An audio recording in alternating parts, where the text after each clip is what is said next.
नमस्कार दोस्तों, मेरा नाम है Sunil Kumar. SK electrical channel पर आपका स्वागत है। दोस्तों, आज हम बात करने जा रहे हैं कि कंस्ट्रक्शन साइडों पे हमारे पास में कुछ ऐसी मशीनरियाँ होती हैं जैसे चॉप्सा कटर हैं, ग्राइंडर हैं।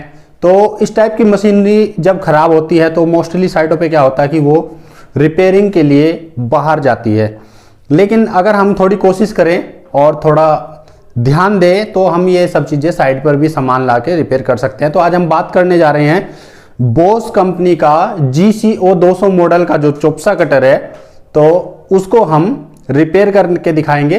तो दोस्तों, आप अगर ध्यान से देखेंगे तो आप उसके फील्ड, आर्मेचर, कार्बन होल्डर, उसकी बॉडी और इसका स्विच के बारे में सब कुछ जान जाएंगे और उसको रिपेयर भी कर सकते हैं। तो आओ हम इस पर ही ध्यान देते हैं। और दोस्तों, अगर हमारी वीडियो आपको पसंद आए तो लाइक जरूर करना और सब्सक्राइब हमारे चैनल को जरूर करना, ये हमारी रिक्वेस्ट है।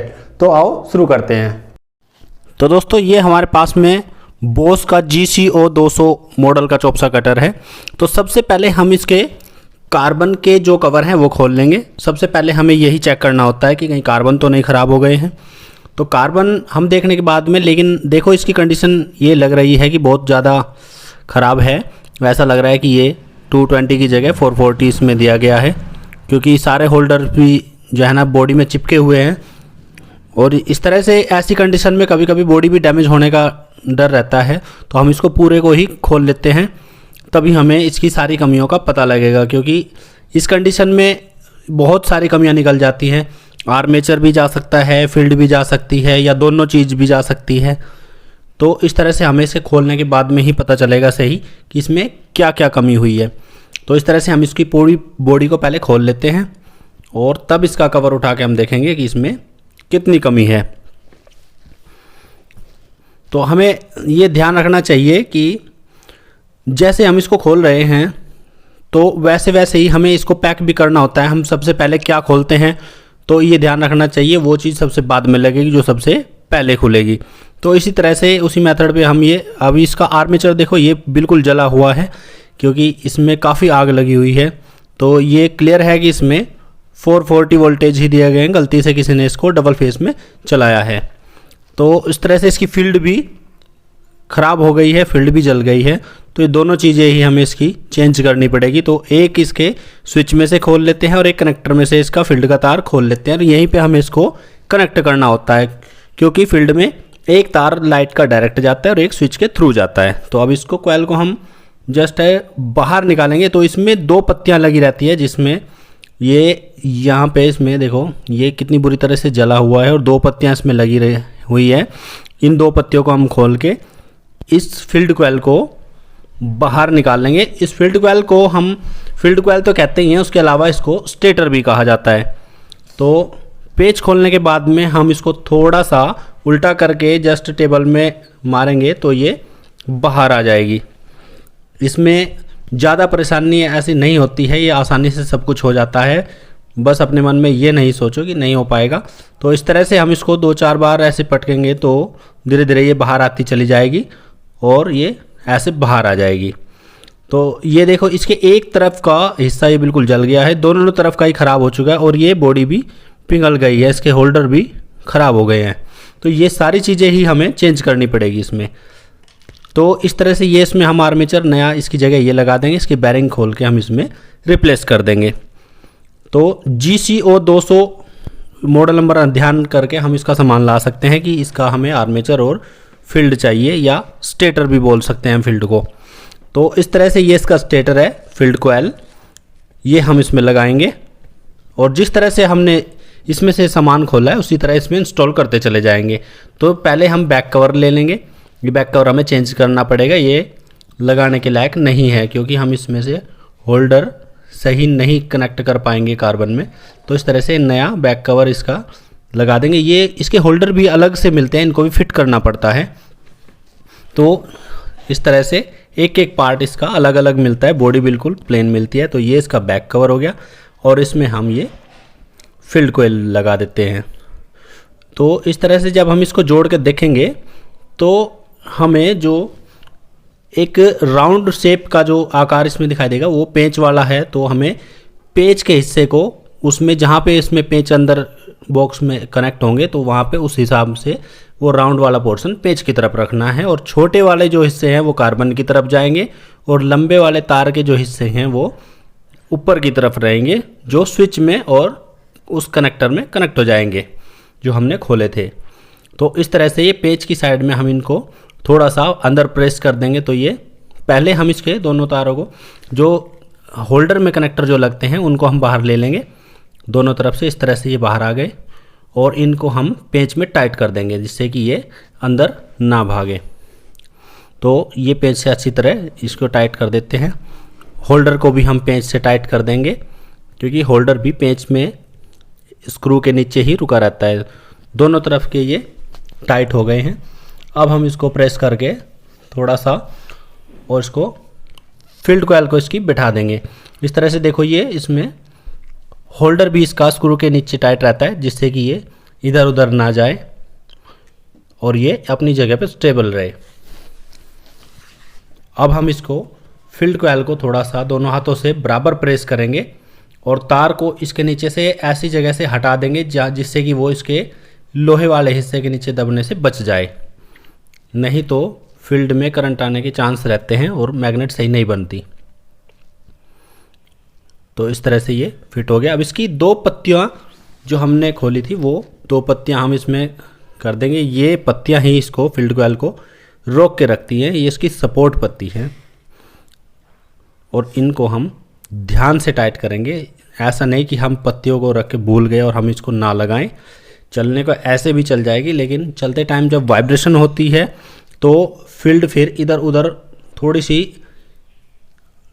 कहीं इधर उधर खिसकने के चांस ज़्यादा बन जाते हैं। तो इसलिए इनको ज़रूर ध्यान से लगाएं पत्तियों को। तो इस तरह से दोनों पत्ती जहाँ पे वो स्क्रू दिखाई दे रहा है उसमें टाइट हो जाना चाहिए अच्छी तरह।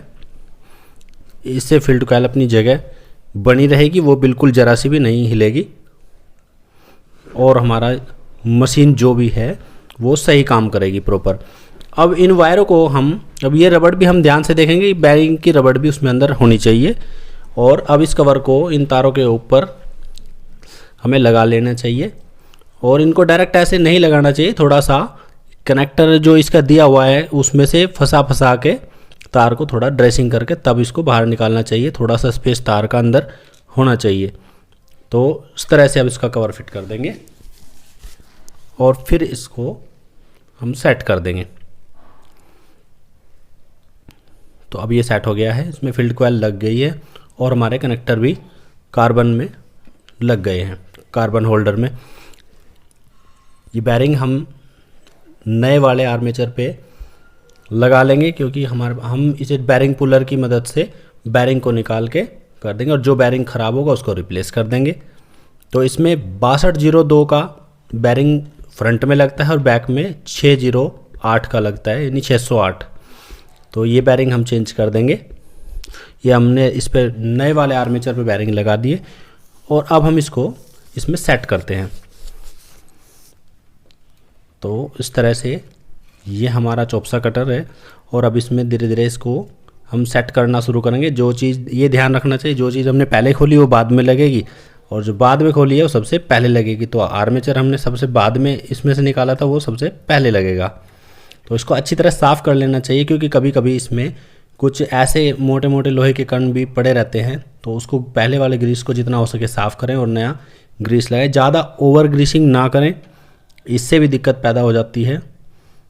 तो जितना ज़रूरी है उतना ही ग्रीस लगाएं और इससे इसमें फिट कर दें। तो इस तरह से बैरिंग पे बैठ गया है और अब इसके ऊपर इसका कवर सेट कर देंगे हम। इसमें ये तार वाला हिस्सा हमारा इधर निकल जाएगा और एक तार इसका कनेक्टर में लग जाएगा जो हमें दिखाया। बाहर से जो मेन लाइट हम इसमें देंगे, मेन सप्लाई, तो एक तार डायरेक्ट चला जाएगा, एक सप्लाई इसमें डायरेक्ट जाएगी और दूसरे तार की सप्लाई स्विच के थ्रू जाएगी। बस इतना सा ही इसका कनेक्शन रहता है और बाकी हमें इसमें कुछ नहीं करना होता है। तो इस तरह से हम तार को काट कर कनेक्टर में लगा देंगे और दूसरे को स्विच के थ्रू कर देंगे जो हमने स्विच में से एक तार खोला था। तो इस तरह से फिर इसका कवर पैक कर देंगे। अगर हमने काम अच्छी तरह ध्यान से किया है तो हमें इसमें कुछ भी चेक करने की ज़रूरत नहीं रहेगी और वो एक ही चांस में फर्स्ट अटैम्प्ट में ही वो चालू हो जाएगा। तो इस तरह से अभी इसको हम कार्बन का नंबर है, अब हमें कार्बन इसमें लगाने पड़ेंगे। तो क्योंकि कार्बन हमने सबसे पहले खोले थे, तो कार्बन हम इसमें लगा के इसके कवर दोनों तरफ टाइट कर देंगे। तो इस तरह से ये इसमें कार्बन फंसा दिया। और इसके तार का भी हमें ध्यान रखना चाहिए, ये बड़ा इजीली जाना चाहिए ऊपर नीचे, कार्बन इसमें फंसना नहीं चाहिए। और इसकी जो कार्बन ब्रश की जो वायर है वो ऊपर उठी हुई नहीं रहनी चाहिए, उसको भी ड्रेसिंग नीचे को कर देनी चाहिए, नहीं तो वो इसके कवर को पिघला देती है हीट होने के बाद में। तो इसका ज़रूर ध्यान रखना चाहिए, या फिर वो हीट होकर चिपक जाती है और कार्बन नीचे नहीं जाता है और इस कंडीशन में चौपसा बंद हो जाता है। तो इस तरह से ये सेट कर देनी चाहिए, नीचे ऊपर नहीं उठी रहनी चाहिए।